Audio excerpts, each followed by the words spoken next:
Section 13 of the Fireside Chats of Franklin Delano Roosevelt, April 14, 1938, Part-2. Not only our future economic soundness, but the very soundness of our democratic institutions depends on the determination of our government to give employment to idle men. The people of America are in agreement in defending their liberties at any cost, and the first line of that defense lies in the protection of economic security. Your government, seeking to protect democracy, must prove that government is stronger than the forces of business depression. History proves that dictatorships do not grow out of strong and successful governments, but out of weak and helpless governments. If, by democratic methods, people get a government strong enough to protect them from fear and starvation, then their democracy succeeds. But if they do not, they grow impatient.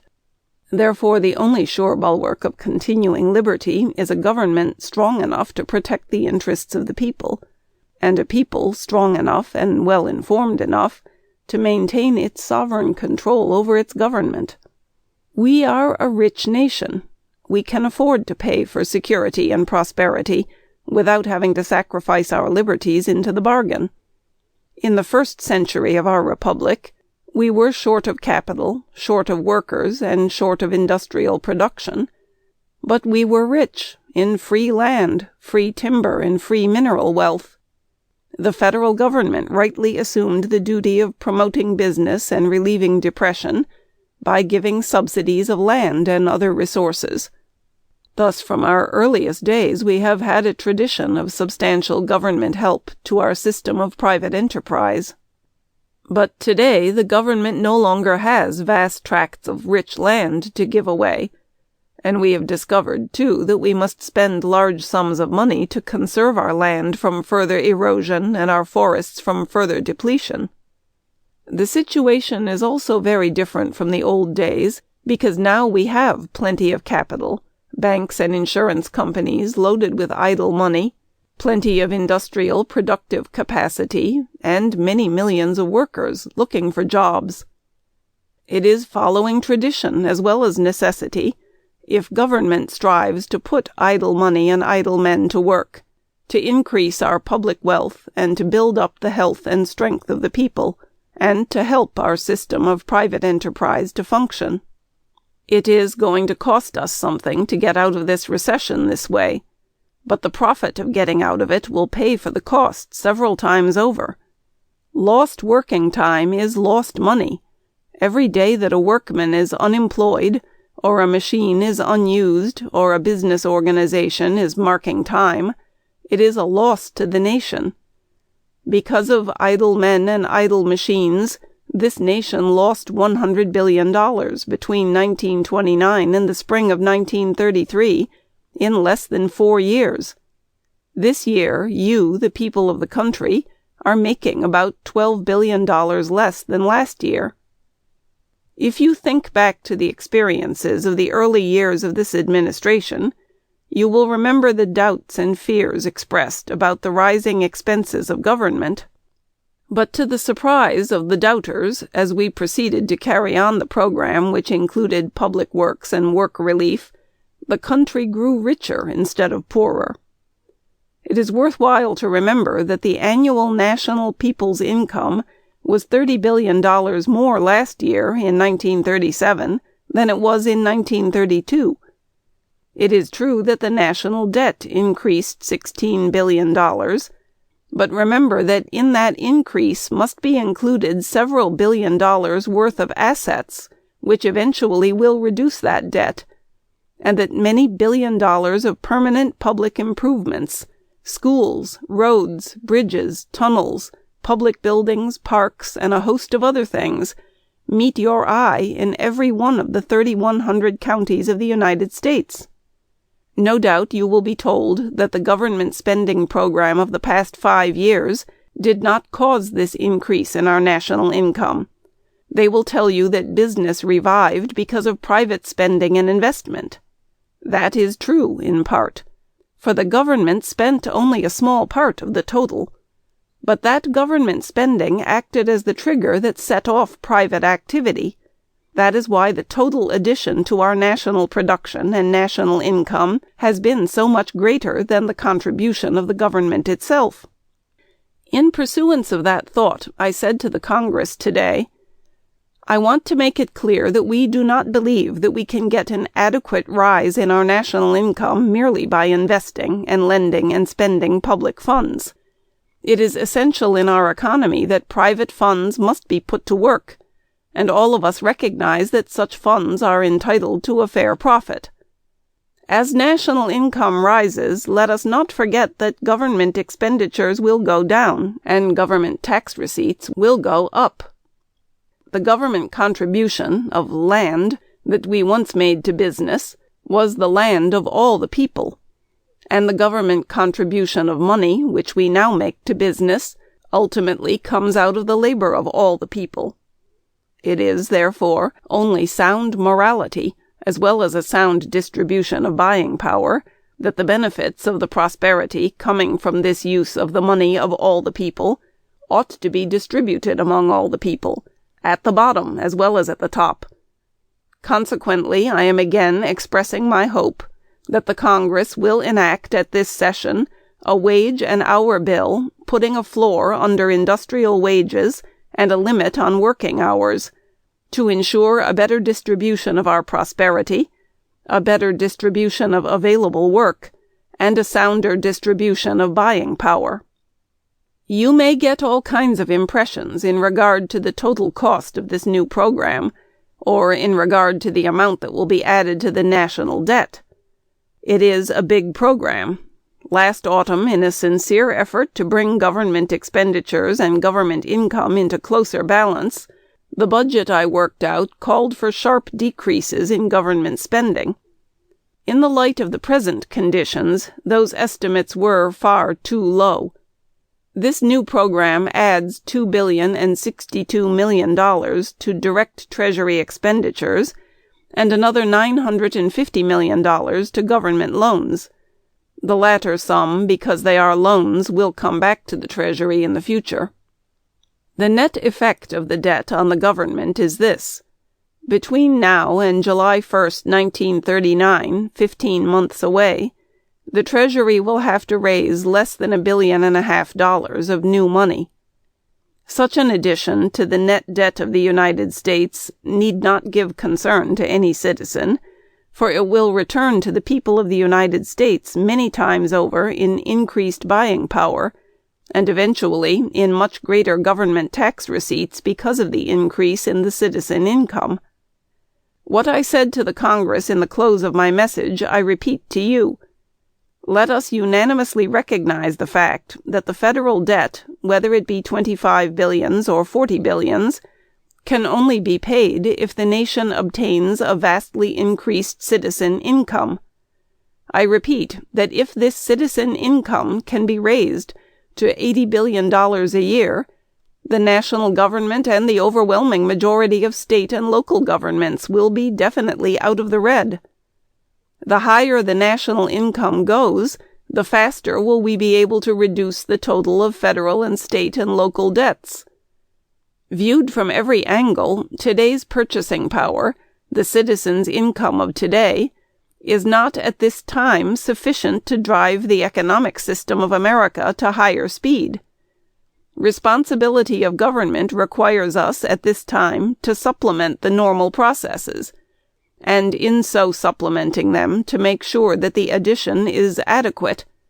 We must start again on a long, steady, upward incline in national income. And in that process, which I believe is ready to start, let us avoid the pitfalls of the past, the overproduction, the overspeculation, and indeed all the extremes which we did not succeed in avoiding in 1929. In all of this, the government cannot and should not act alone. Business must help, and I am sure business will help. We need more than the materials of recovery. We need a united national will. We need to recognize nationally that the demands of no group, however just, can be satisfied unless that group is prepared to share in finding a way to produce the income from which they and all other groups can be paid.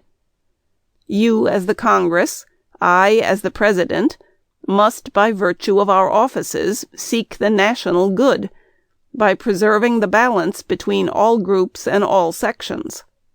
We have at our disposal the national resources, the money, the skill of hand and head, to raise our economic level, our citizens' income. Our capacity is limited only by our ability to work together. What is needed is the will. The time has come to bring that will into action, with every driving force at our command, and I am determined to do my share. Certain positive requirements seem to me to accompany the will, if we have that will. There is placed on all of us the duty of self-restraint. That is the discipline of a democracy. Every patriotic citizen must say to himself or herself that immoderate statements, appeals to prejudice, the creation of unkindness are offenses not against an individual or individuals, but offenses against the whole population of the United States. Self-restraint implies restraint by articulate public opinion, trained to distinguish fact from falsehood, trained to believe that bitterness is never a useful instrument in public affairs. There can be no dictatorship by an individual or by a group in this nation, save through division fostered by hate. Such division there must never be. And finally, I should like to say a personal word to you. I never forget that I live in a house owned by all the American people, and that I have been given their trust. I try always to remember that their deepest problems are human. I constantly talk with those who come to tell me their own points of view, with those who manage the great industries and financial institutions of the country, with those who represent the farmer and the worker, and often with average citizens without high position who come to this house. And constantly I seek to look beyond the doors of the White House, beyond the officialdom of the national capital, into the hopes and fears of men and women in their homes. I have traveled the country over many times. My friends, my enemies, my daily mail bring me reports of what you are thinking and hoping. I want to be sure that neither battles nor burdens of office shall ever blind me to an intimate knowledge of the way the American people want to live, and the simple purposes for which they put me here. In these great problems of government, I try not to forget that what really counts at the bottom of it all is that the men and women willing to work can have a decent job to take care of themselves and their homes and their children adequately, that the farmer, the factory worker, the storekeeper, the gas station man, the manufacturer, the merchant, big or small, the banker who takes pride in the help that he can give to the building of his community, that all of these can be sure of a reasonable profit and safety for the savings they earn, not today nor tomorrow alone, but as far ahead as they can see. I can hear your unspoken wonder as to where we are headed in this troubled world. I cannot expect all of the people to understand all of the people's problems, but it is my job to try to understand those problems. I always try to remember that reconciling differences cannot satisfy everyone completely. Because I do not expect too much, I am not disappointed, but I know that I must never give up, that I must never let the greater interest of all the people down merely because that might be for the moment the easiest personal way out. I believe that we have been right in the course that we have charted. To abandon our purpose of building a greater, more stable, and more tolerant America would be to miss the tide and perhaps to miss the port. I propose to sail ahead. I feel sure that your hopes and your help are with me. For to reach a port we must sail. Sail, not lie at anchor. Sail, not drift. End of Section 13. Section 14 of the Fireside Chats of Franklin Delano Roosevelt, June 24, 1938. Our government, happily, is a democracy. As part of the democratic process, your president is again taking an opportunity to report on the progress of national affairs, to report to the real rulers of this country, the voting public. The 75th Congress, elected in November 1936, on a platform uncompromisingly liberal, has adjourned. Barring unforeseen events, there will be no session until a new Congress, to be elected in November, assembles next January. On the one hand, the 75th Congress has left many things undone. For example, it refused to provide more business-like machinery for running the executive branch of the government. The Congress also failed to meet my suggestion that it take the far-reaching steps necessary to put the railroads of the country back on their feet. But on the other hand, the Congress, striving to carry out the platform on which most of its members were elected, achieved more for the good of the country than any Congress did between the end of the World War and the spring of 1933. I mention tonight only the more important of these achievements. 1. It improved still further our agricultural laws to give the farmer a fair share of the national income, to preserve our soil, to provide an all-weather granary, to help the farm tenant towards independence, to find new uses for farm products, and to begin crop insurance. 2. After many requests on my part, the Congress passed a Fair Labor Standards Act, commonly called the Wages and Hours Bill.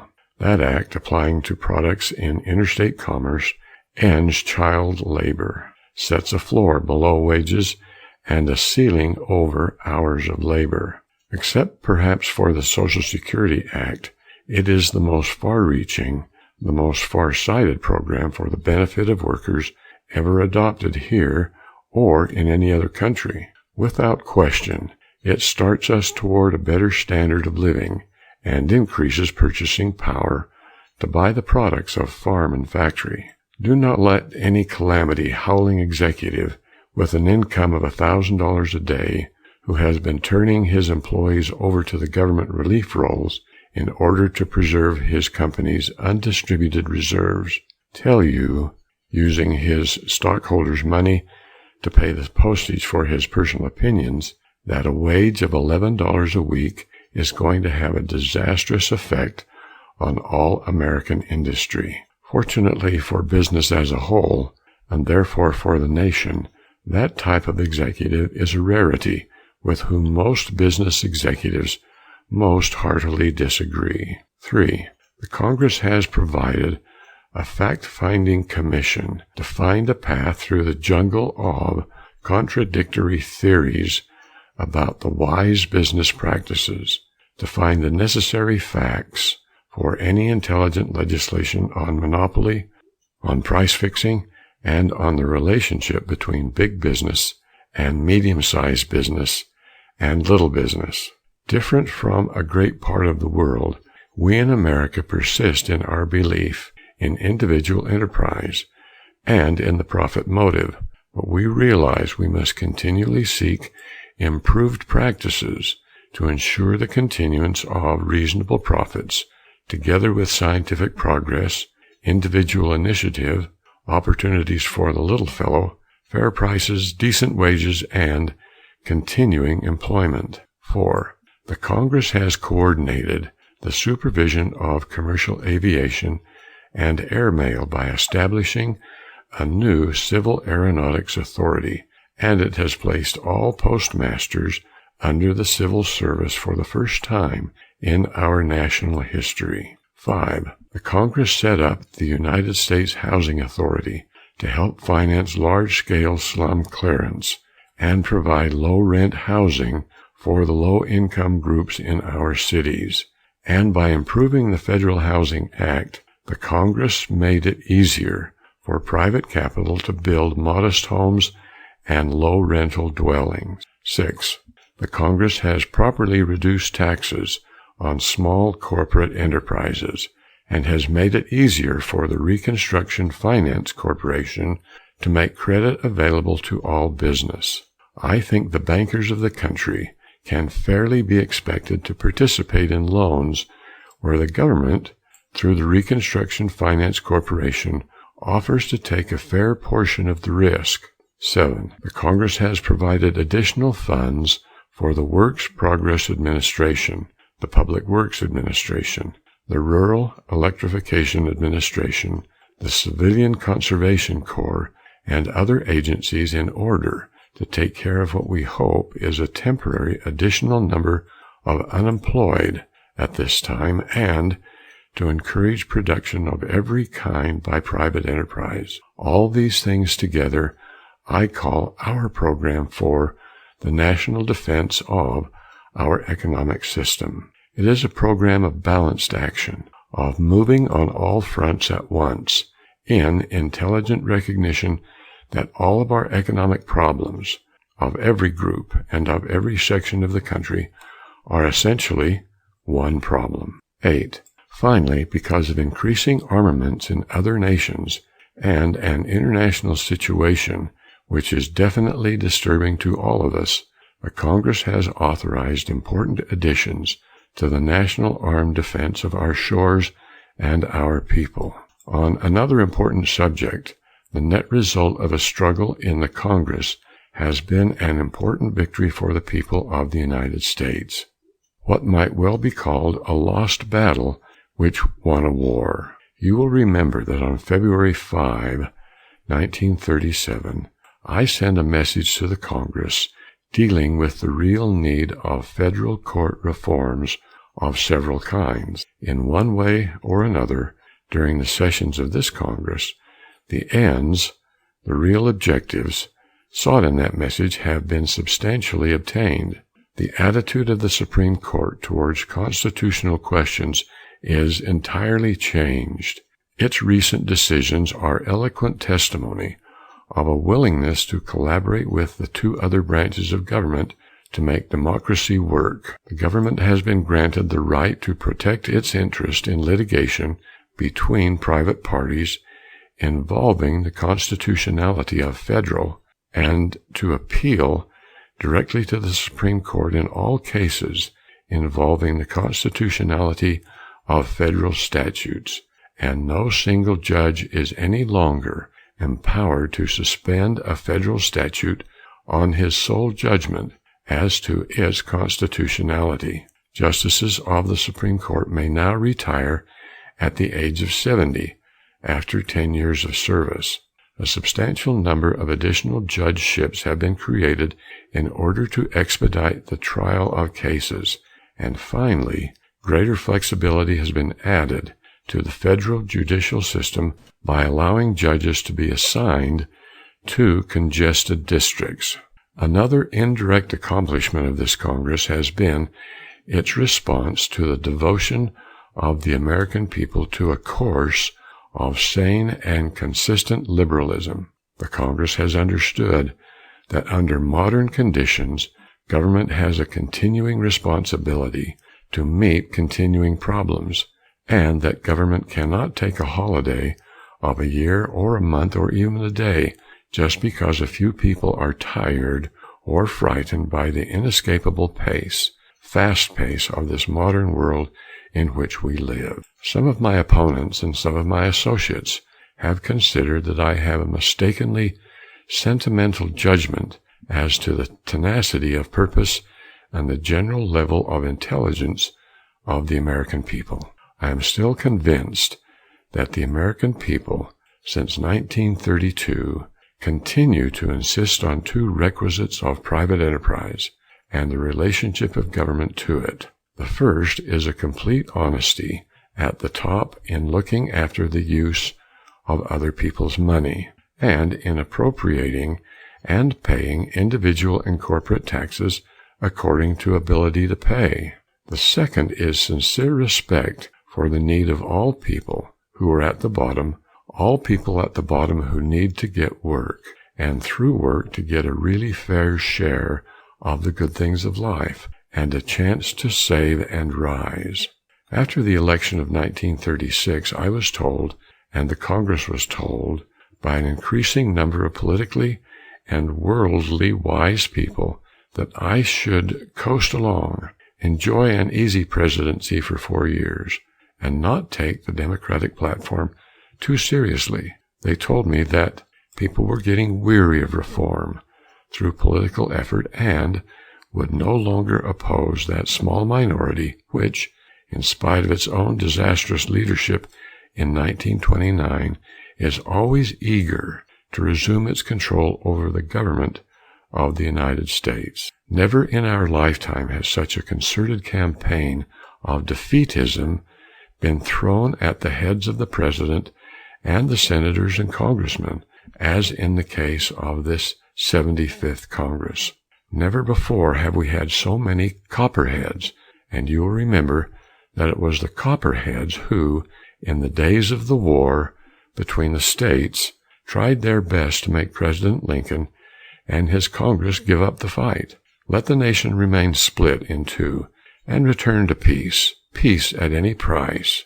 This Congress has ended on the side of the people. My faith in the American people and their faith in themselves have been justified.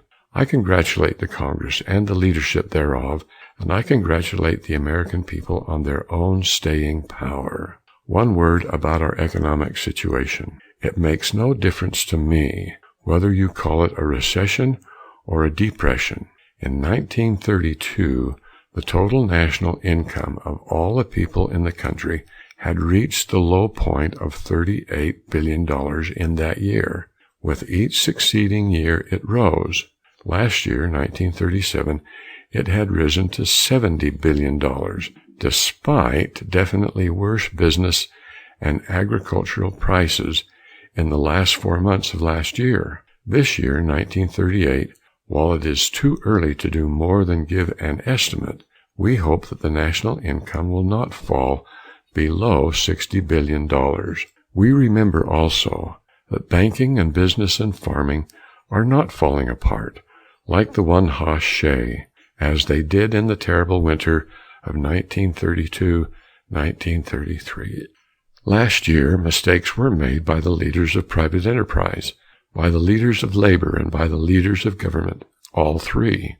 Last year, the leaders of private enterprise pleaded for a sudden curtailment of public spending and said they would take up the slack. But they made the mistake of increasing their inventories too fast and setting many of their prices too high for their goods to sell. Some labor leaders, goaded by decades of oppression of labor, made the mistake of going too far. They were not wise in using methods which frightened many well-wishing people. They asked employers not to bargain with them, but to put up with jurisdictional disputes at the same time. Government, too, made mistakes.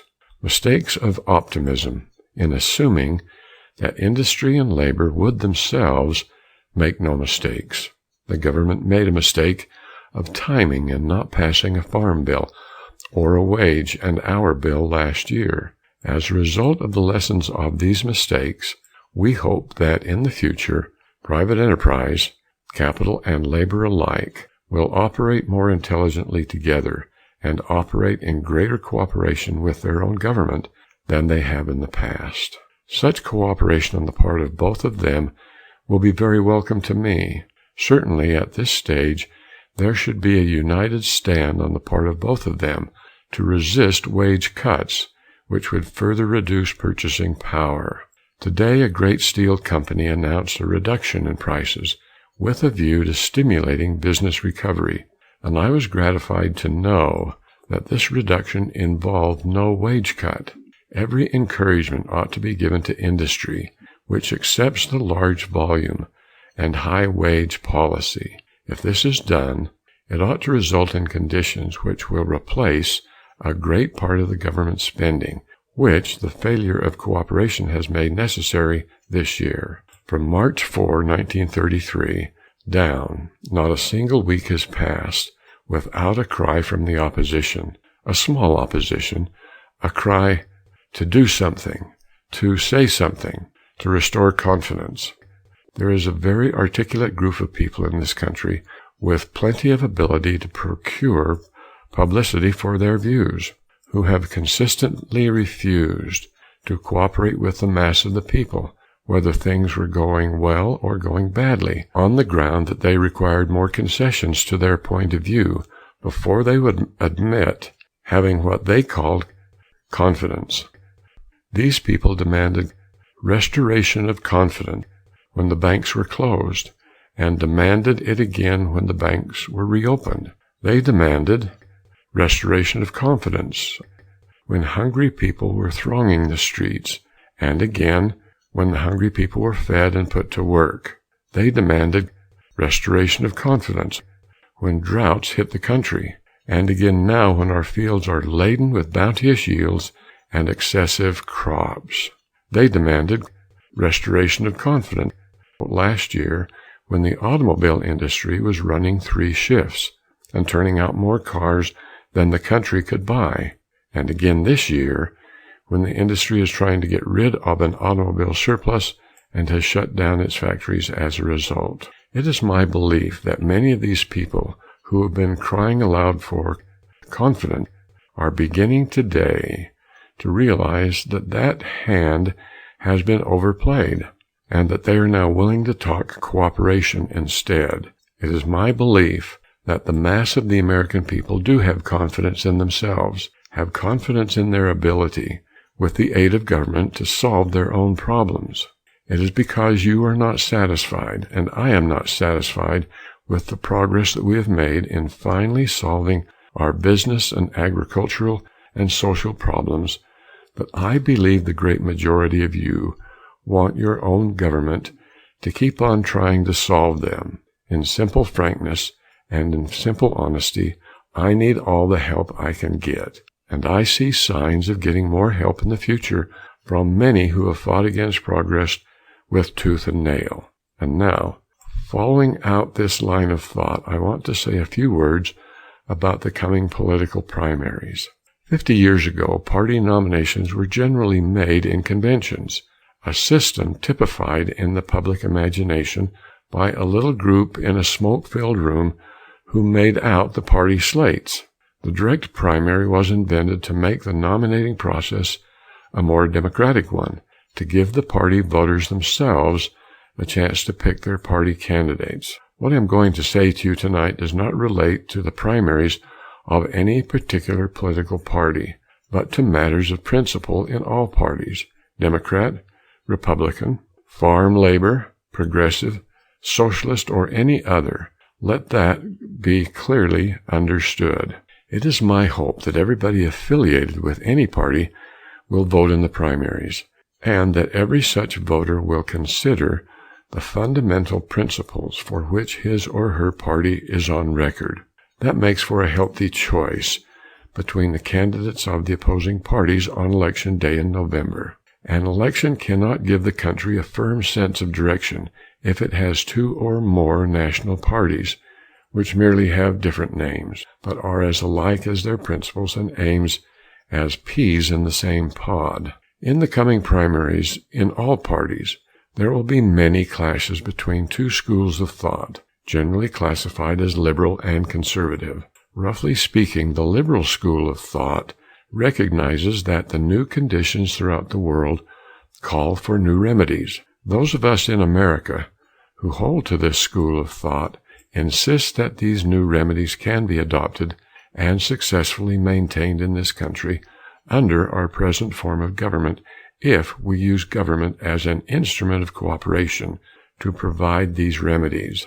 We believe that we can solve our problems through continuing effort, through democratic processes, instead of fascism or communism. We are opposed to the kind of moratorium on reform which, in effect, is reaction itself. Be it clearly understood, however, that when I use the word liberal, I mean the believer in progressive principles of democratic representative government, and not the wild man who, in effect, leans in the direction of communism, for that is just as dangerous as fascism itself. The opposing or conservative school of thought, as a general proposition, does not recognize the need for government itself to step in and take action to meet these new problems. It believes that individual initiative and private philanthropy will solve them, that we ought to repeal many of the things we have done and go back, for instance, to the old gold standard, or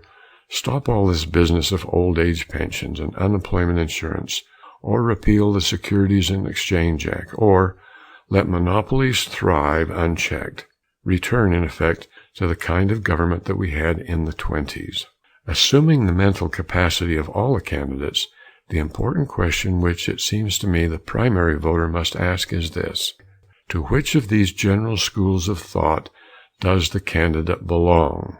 As President of the United States, I'm not asking the voters of the country to vote for Democrats next November as opposed to Republicans, or members of any other party, nor am I, as President, taking part in Democratic primaries. As the head of the Democratic Party, however, charged with the responsibility of carrying out the definitely liberal declaration of principles set forth in the 1936 Democratic platform, I feel that I have every right to speak in those few instances where there may be a clear-cut issue between candidates for a Democratic nomination involving these principles, or involving a clear misuse of my own name. Do not misunderstand me. I certainly would not indicate a preference in a state primary merely because a candidate, otherwise liberal in outlook, had conscientiously differed with me on any single issue. I should be far more concerned about the general attitude of a candidate towards present-day problems and his own inward desire to get practical needs attended to in a practical way. We all know that progress may be blocked by outspoken reactionaries, and also by those who say yes to a progressive objective, but who always find some reason to oppose any special specific proposal to gain that objective. I call that type of candidate a yes but fellow, and I am concerned about the attitude of a candidate or his sponsors with respect to the rights of American citizens to assemble peaceably and to express publicly their views and opinions on important social and economic issues. There can be no constitutional democracy in any community which denies to the individual his freedom to speak and worship as he wishes. The American people will not be deceived by anyone who attempts to suppress individual liberty under the pretense of patriotism. This being a free country with freedom of expression, especially with freedom of the press, there will be a lot of mean blows struck between now and Election Day. By blows, I mean misrepresentation, personal attack, and appeals to prejudice. It would be a lot better, of course, if campaigns everywhere could be waged with arguments instead of with blows. I hope the liberal candidates will confine themselves to argument and not resort to blows. In 9 cases out of 10, the speaker or the writer who, seeking to influence public opinion, descends from calm argument to unfair blows, hurts himself more than his opponent. The Chinese have a story on this, a story based on 3,000 or 4,000 years of civilization. 2 Chinese coolies were arguing heatedly in the midst of a crowd. A stranger expressed surprise that no blows were being struck. His Chinese friend replied, "The man who strikes first admits that his ideas have given out. I know that neither in the summer primaries nor in the November elections will the American voters fail to spot the candidate whose ideas have given out." End of section 14. Section 15 of the Fireside Chats of Franklin Delano Roosevelt. September 3, 1939. My fellow Americans and my friends: Tonight my single duty is to speak to the whole of America. Until 4:30 this morning I had hoped against hope that some miracle would prevent a devastating war in Europe and bring to an end the invasion of Poland by Germany. For 4 long years a succession of actual wars and constant crises have shaken the entire world and have threatened in each case to bring on the gigantic conflict which is today unhappily a fact. It is right that I should recall to your minds the consistent and at times successful efforts of your government in these crises to throw the full weight of the United States into the cause of peace. In spite of spreading wars, I think that we have every right and every reason to maintain as a national policy the fundamental moralities, the teachings of religion, and the continuation of efforts to restore peace. For some day, though the time may be distant, we can be of even greater help to a crippled humanity. It is right, too, to point out that the unfortunate events of these recent years have, without question, been based on the use of force and the threat of force. And it seems to me clear, even at the outbreak of this great war, that the influence of America should be consistent in seeking for humanity a final peace which will eliminate, as far as it is possible to do so, the continued use of force between nations. It is, of course, impossible to predict the future. I have my constant stream of information from American representatives and other sources throughout the world. You, the people of this country, are receiving news through your radios and your newspapers at every hour of the day. You are, I believe, the most enlightened and the best informed people in all the world at this moment. You are subjected to no censorship of news, and I want to add that your government has no information which it withholds or which it has any thought of withholding from you. At the same time, as I told my press conference on Friday, it is of the highest importance that the press and the radio use the utmost caution to discriminate between actual, verified fact on the one hand, and mere rumor on the other. I can add to that by saying that I hope the people of this country will also discriminate most carefully between news and rumor. Do not believe of necessity everything you hear or read. Check up on it first. You must master at the outset a simple but unalterable fact in modern foreign relations between nations. When peace has been broken anywhere, the peace of all countries everywhere is in danger. It is easy for you and for me to shrug our shoulders and to say that conflicts taking place thousands of miles from the continental United States, and, indeed, thousands of miles from the whole American hemisphere, do not seriously affect the Americas, and that all the United States has to do is to ignore them and go about its own business. Passionately though we may desire detachment, we are forced to realize that every word that comes through the air, every ship that sails the sea, every battle that is fought does affect the American future. Let no man or woman thoughtlessly or falsely talk of America sending its armies to European fields. At this moment there is being prepared a proclamation of American neutrality. This would have been done even if there had been no neutrality statute on the books, for this proclamation is in accordance with international law and in accordance with American policy. This will be followed by a proclamation required by the existing Neutrality Act, and I trust that in the days to come our neutrality can be made a true neutrality. It is of the utmost importance that the people of this country, with the best information in the world, think things through.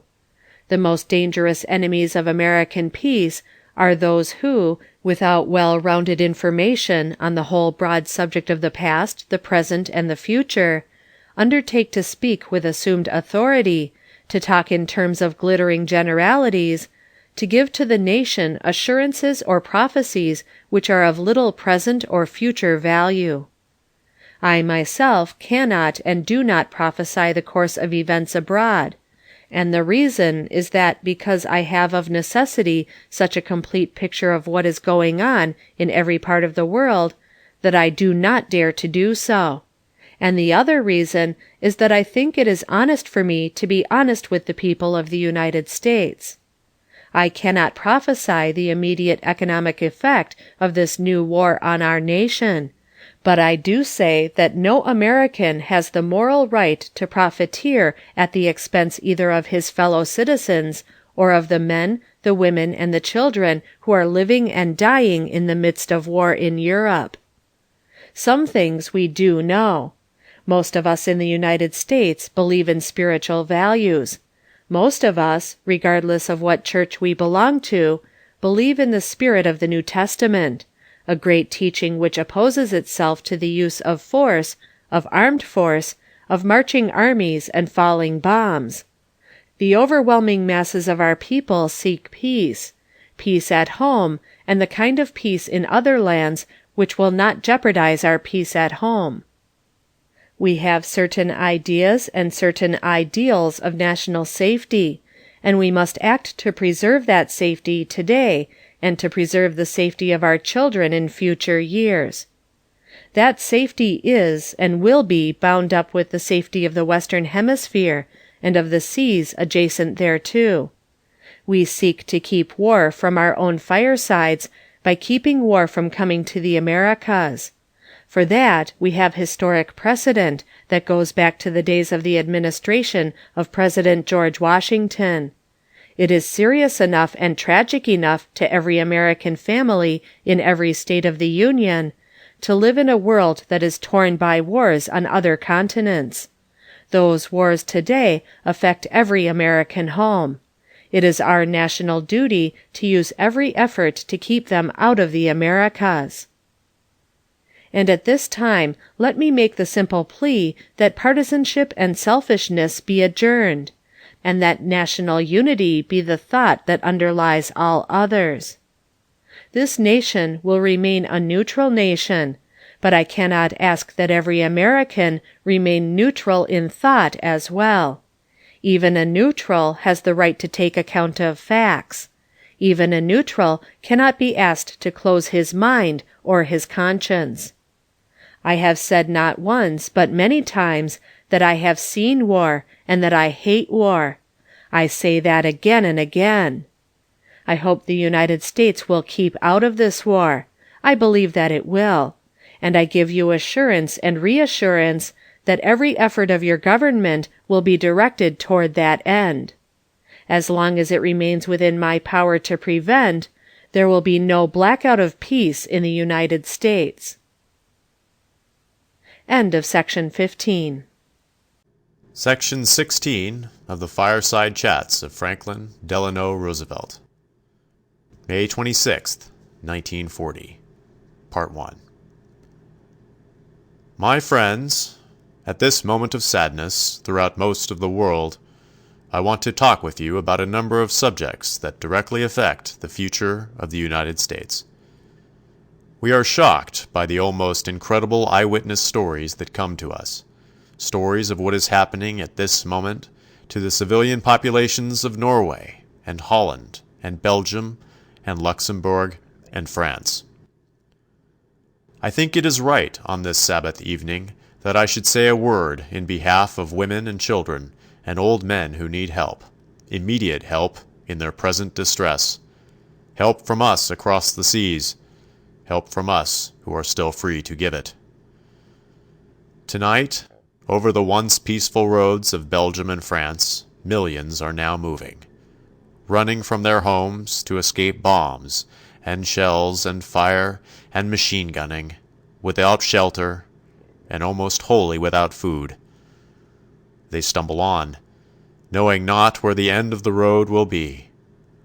I speak to you of these people because each one of you that is listening to me tonight has a way of helping them. The American Red Cross, that represents each of us, is rushing food and clothing and medical supplies to these destitute civilian millions. Please, I beg you, please give according to your means to your nearest Red Cross chapter. Give as generously as you can. I ask this in the name of our common humanity.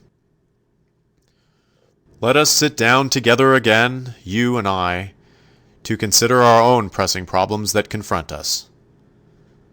There are many among us who in the past closed their eyes to events abroad, because they believed in utter good faith what some of their fellow Americans told them. that what was taking place in Europe was none of our business, that no matter what happened over there, the United States could always pursue its peaceful and unique course in the world. There are many among us who closed their eyes, from lack of interest or lack of knowledge, honestly and sincerely thinking that the many hundreds of miles of salt water made the American hemisphere so remote that the people of North and Central and South America could go on living in the midst of their vast resources without reference to or danger from other continents of the world.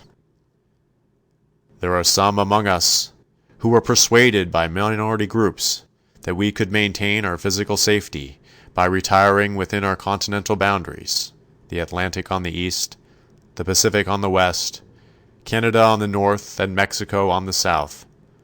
I illustrated the futility, the impossibility of that idea in my message to the Congress last week.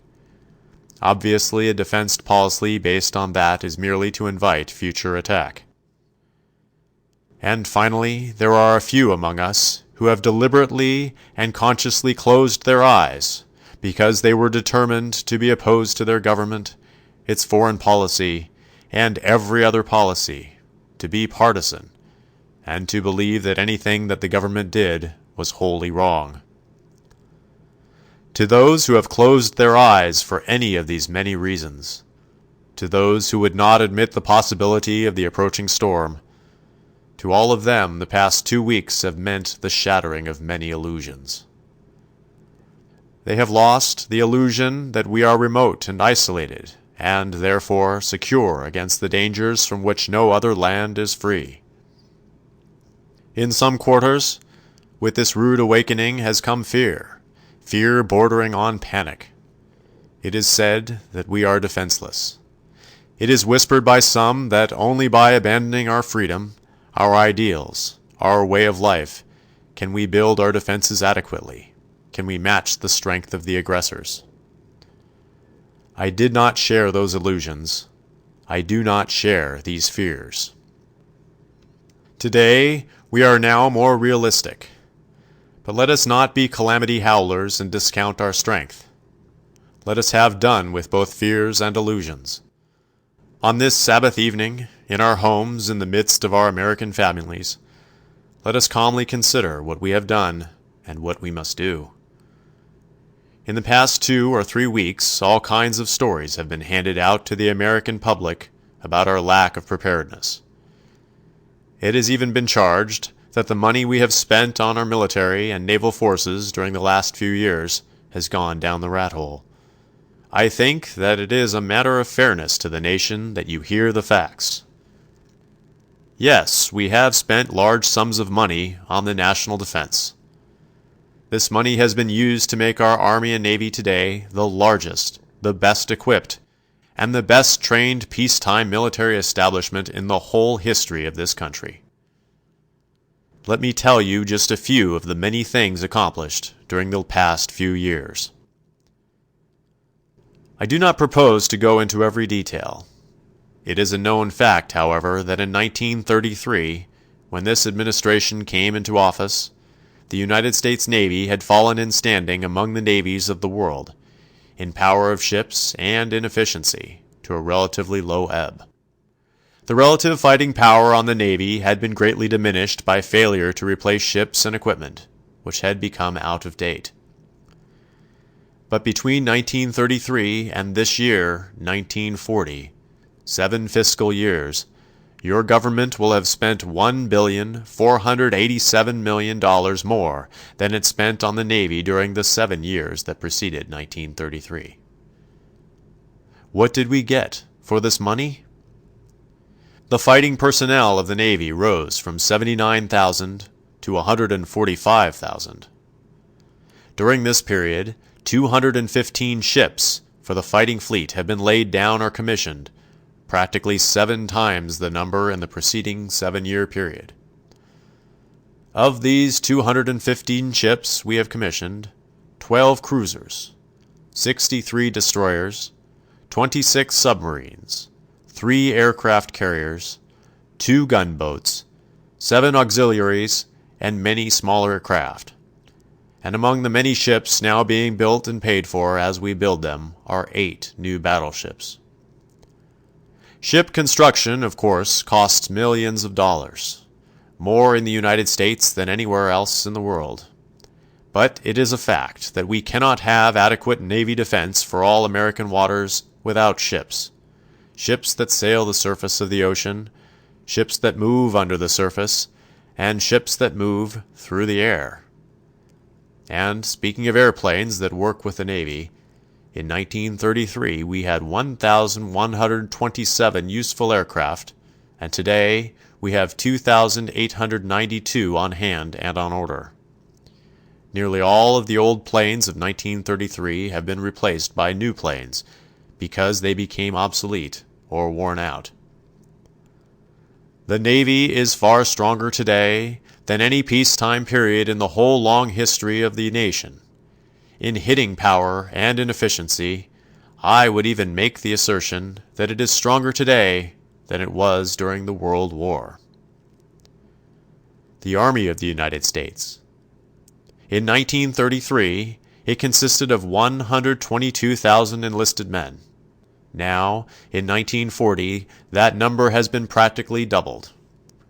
The Army of 1933 had been given few new implements of war since 1919, and had been compelled to draw on old reserve stocks left over from the World War.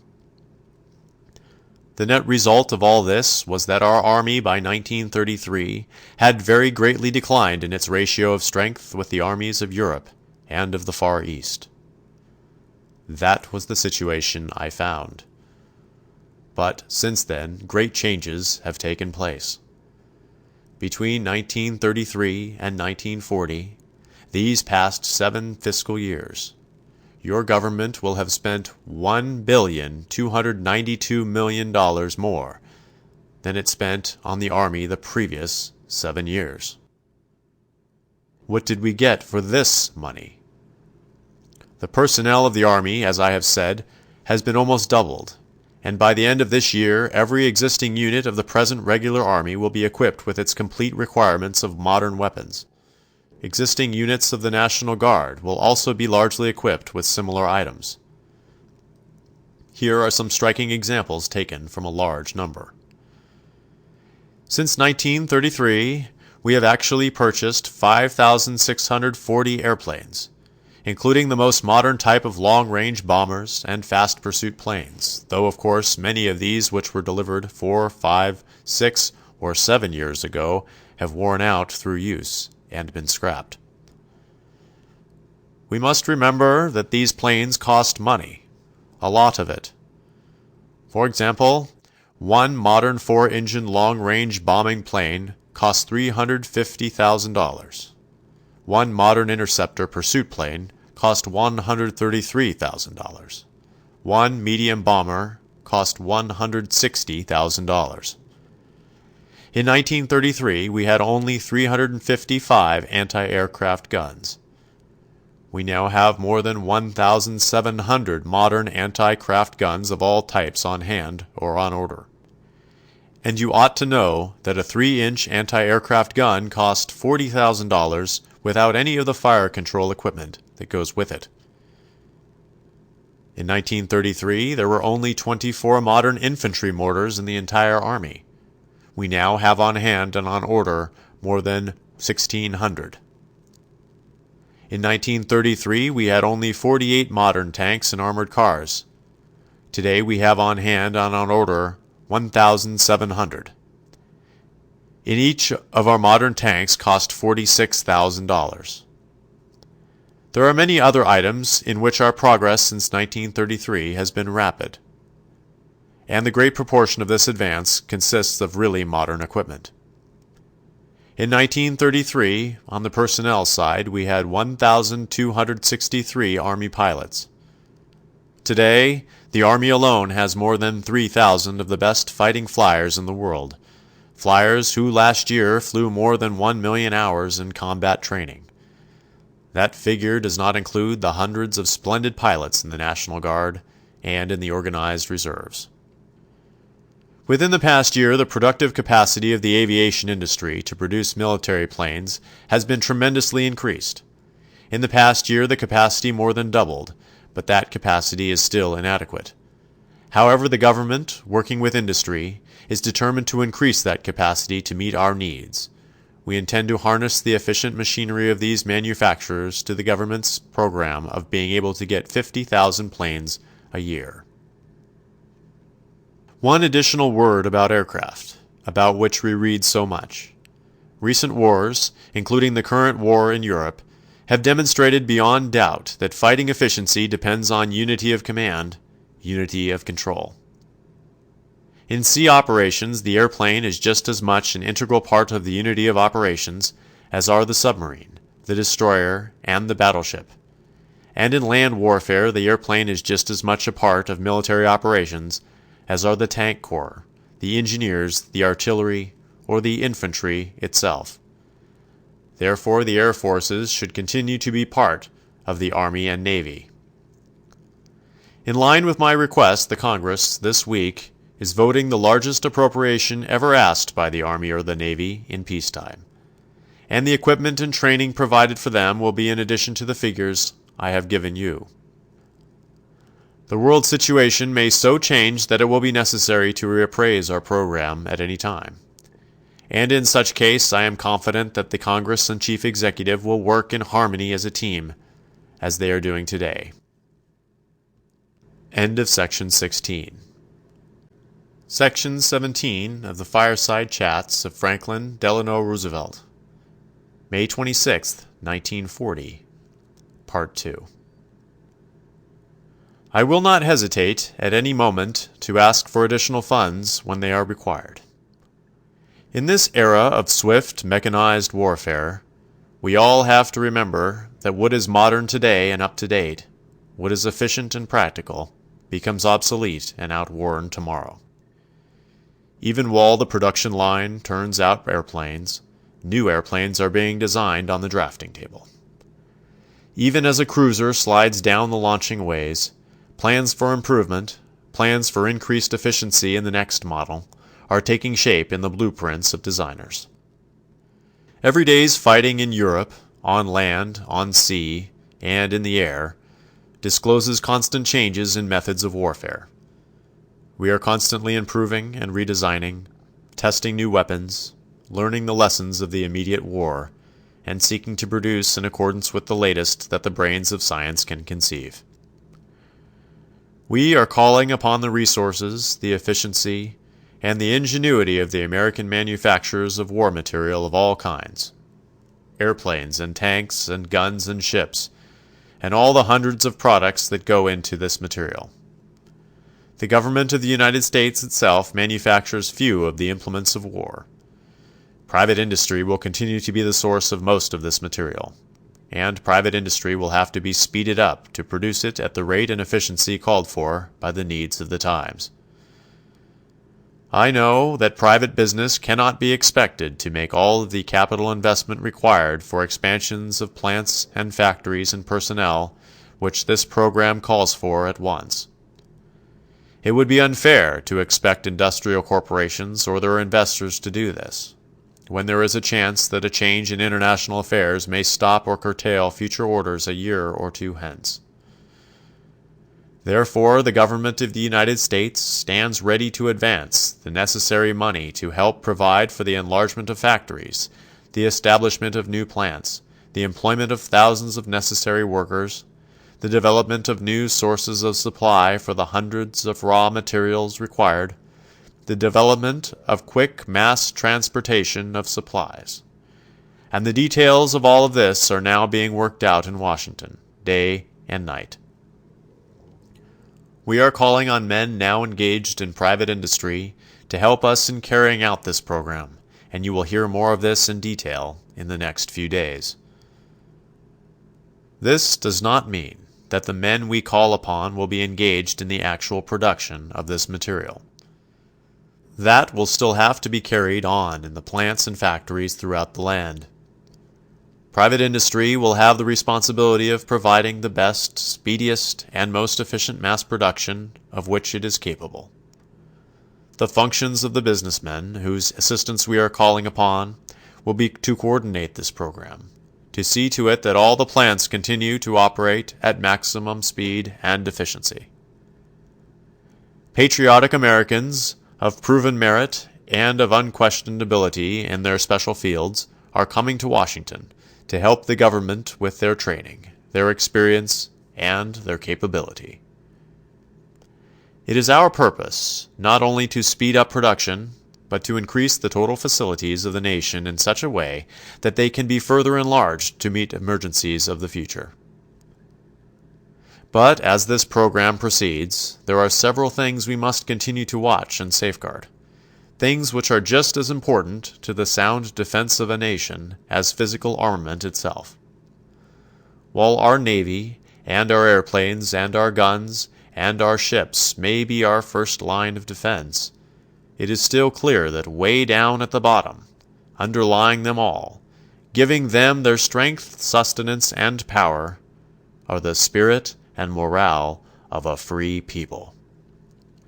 For that reason, we must make sure, in all that we do, that there be no breakdown or cancellation of any of the great social gains which we have made in these past years. We have carried on an offensive on a broad front against social and economic inequalities and abuses which had made our society weak.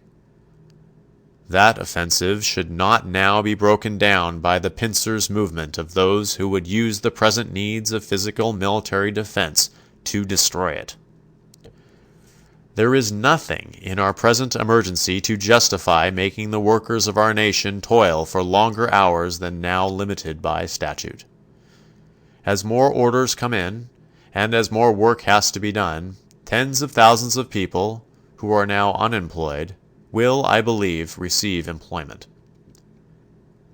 There is nothing in our present emergency to justify a lowering of the standards of employment.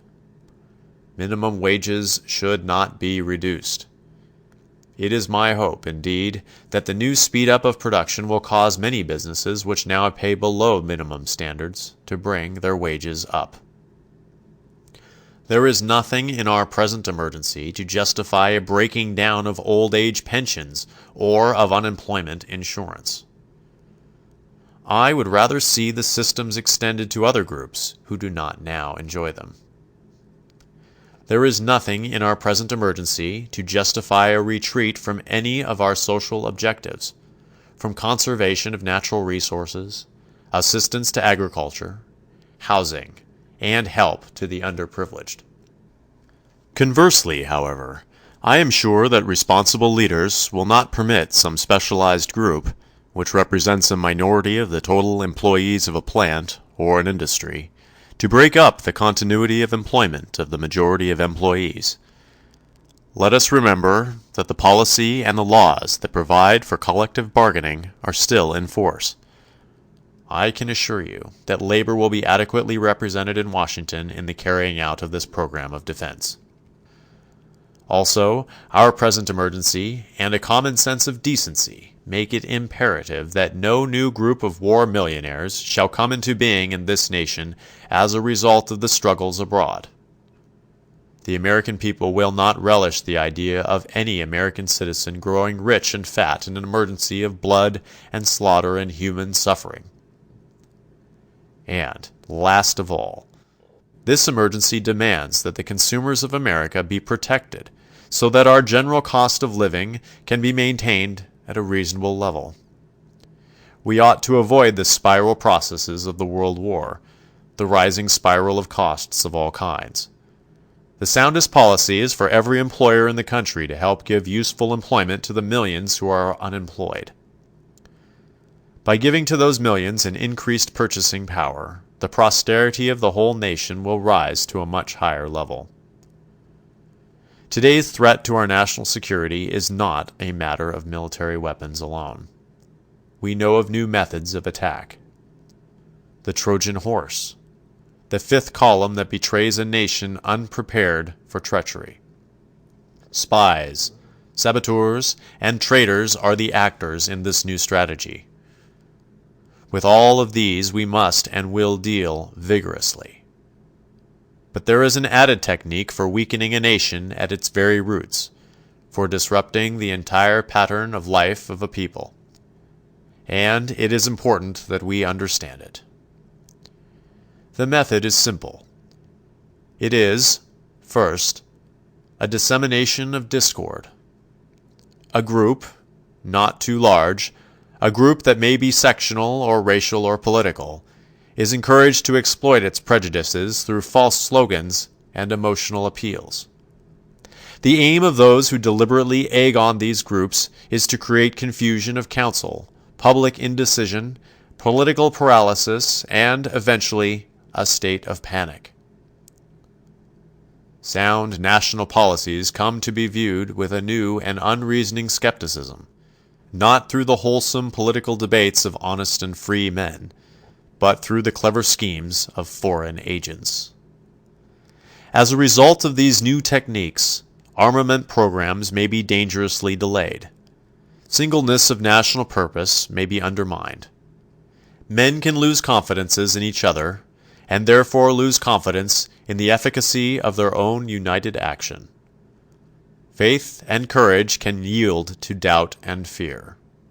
The unity of the state can be so sapped that its strength is destroyed. All this is no idle dream. It has happened time after time, in nation after nation, during the last 2 years.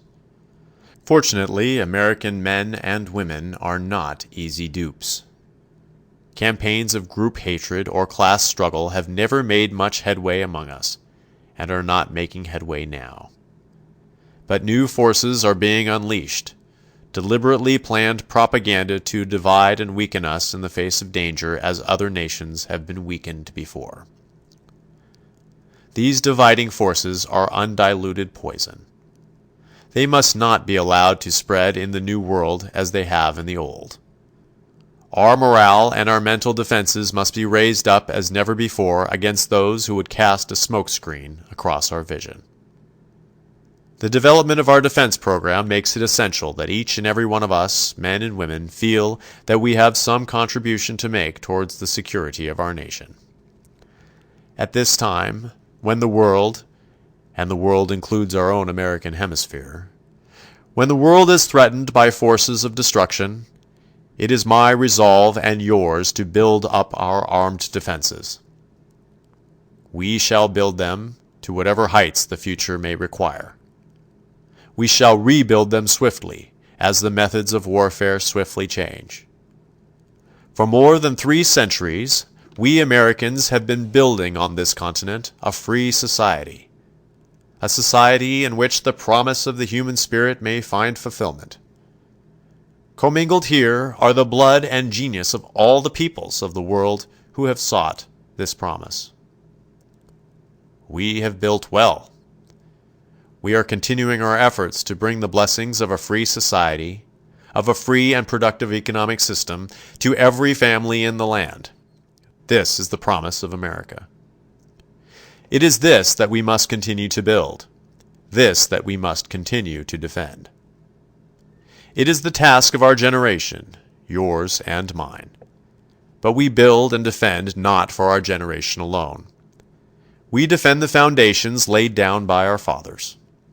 We build a life for generations yet unborn. We defend and we build a way of life, not for America alone, but for all mankind. Ours is a high duty, a noble task.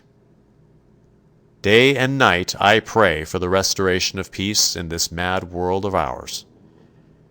It is not necessary that I, the President, ask the American people to pray in behalf of such a cause, for I know you are praying with me. I am certain that out of the hearts of every man, woman, and child in this land, in every waking minute, a supplication goes up to Almighty God, that all of us beg that suffering and starving, that death and destruction may end, and that peace may return to the world. In common affection for all mankind, your prayers join with mine, that God will heal the wounds and the hearts of humanity. End of section 17.